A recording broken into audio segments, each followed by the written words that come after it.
MachineKit. This is just X Windows on a Mac, coming from the BeagleBone Black.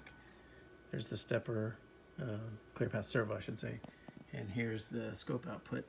I'm just going to, you can see that yellow line there is the step direction output, not the step pulse. And I'm just going to hit the jog button.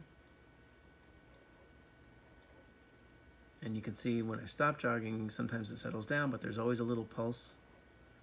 This is in the sort of step direction, low direction. If I go the other way, you can see it goes high for the duration. When I let go, it gets back into this weird pulsing mode.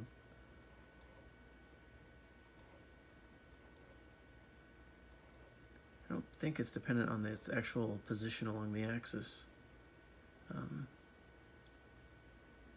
Just sort of whatever random state it gets to at the end of the jog. No idea what's going on.